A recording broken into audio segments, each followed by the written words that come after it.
सोन चिड़ैया खबर उड़ती है।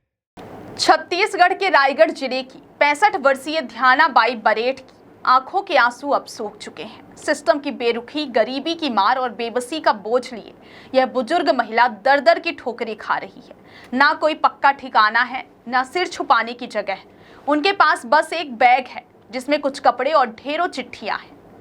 रायगढ़ के चक्रधर नगर में शनि मंदिर के पास खुले आसमान के नीचे कभी धूप तो कभी बारिश की मार सहते हुए ध्यानाबाई अपनी जिंदगी गुजार रही हैं। उन्होंने प्रधानमंत्री आवास योजना के तहत घर पाने के लिए प्रधानमंत्री नरेंद्र मोदी, मुख्यमंत्री विष्णुदेव साय, गृह मंत्री विजय शर्मा और उप मुख्यमंत्री अरुण साव को कई बार चिट्ठी लिखी है। मंत्रियों के बगलों के चक्कर काट रही हैं, लेकिन उन्हें अब तक घर नहीं मिला। उल्टा घर के बदले उनसे 2,73,000 रुपए की मांग की गई। ध्यानाबाई बताती हैं कि उनकी वृद्धा पेंशन ही एकमात्र सहारा है, जिससे 2 वक्त की रोटी भी मुश्किल से नसीब होती है। फिर भी हर महीने जैसे तैसे ट्रेन पकड़कर रायपुर आती हैं और मंत्रियों के बगलों के बाहर घंटों बैठी रहती हैं। कभी गार्ड कहता है मंत्री बाहर हैं, तो कभी बिना जवाब के ही उन्हें लौटा दिया जाता है। ध्यानाबाई की बस इतनी सी इच्छा है कि जीते जी सरकार उन्हें एक मकान दे दे ताकि वह अपना बुढ़ापा शांति से बिता सके। उन्होंने यह तक कहा कि उनकी मौत के बाद वह मकान सरकार वापस ले ले। यही उनकी अंतिम इच्छा है। रायगढ़ नगर निगम के दफ्तरों के कई चक्कर लगा चुकी ध्यानाबाई बेहद परेशान हैं। पिछले साल आवास योजना में उन्हें मकान आवंटित हुआ था, मगर 2,73,000 रुपए जमा करने की शर्त रखी गई। इतनी बड़ी रकम ना होने के कारण उन्हें मकान नहीं मिल सका। इसी वजह से यह बुजुर्ग महिला देश के प्रधानमंत्री और प्रदेश सरकार के मंत्रियों से गुहार लगा रही है। सालों पहले पति ने मारपीट कर उन्हें छोड़ दिया था, तब से वह सड़क पर ही रह रही हैं। कभी चोर उचक्के उनके बैग को टटोलते हैं, तो कभी उन्हें सड़क पर छेड़छाड़ का शिकार भी होना पड़ता है। उन्होंने बताया कि मजदूरी करने वह जम्मू कश्मीर भी गई थी, जहां बस स्टैंड पर उनके गहने और रुपए चोरी हो गए थे। जो कुछ बचा था वह पुलिस ने ले लिया।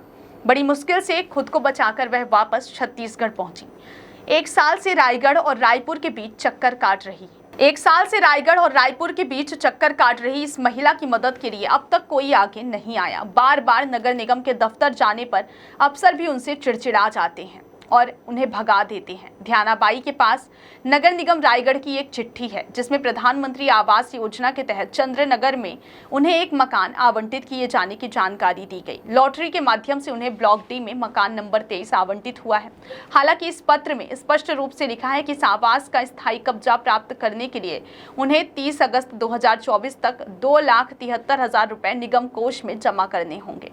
ऐसा ना करने पर उनका आवंटन निरस्त कर दिया जाएगा। ध्यानाबाई के बैग में उम्मीद से भरी चिट्ठियां हैं, जो उन्होंने प्रधानमंत्री नरेंद्र मोदी, छत्तीसगढ़ के मुख्यमंत्री विष्णुदेव साय और उप मुख्यमंत्री विजय शर्मा को लिखी हैं। अपनी वृद्धा पेंशन के सहारे जिंदगी गुजार रही ध्यानाबाई का सवाल है कि मकान के बदले उनसे मांगी जा रही इतनी बड़ी रकम सरकार किसी और निधि या मद से जमा क्यों नहीं करा सकती। उनकी बस यही इच्छा है कि उन्हें एक मकान मिल जाए, जिससे वह अपना बुढ़ापा ठीक से काट सके।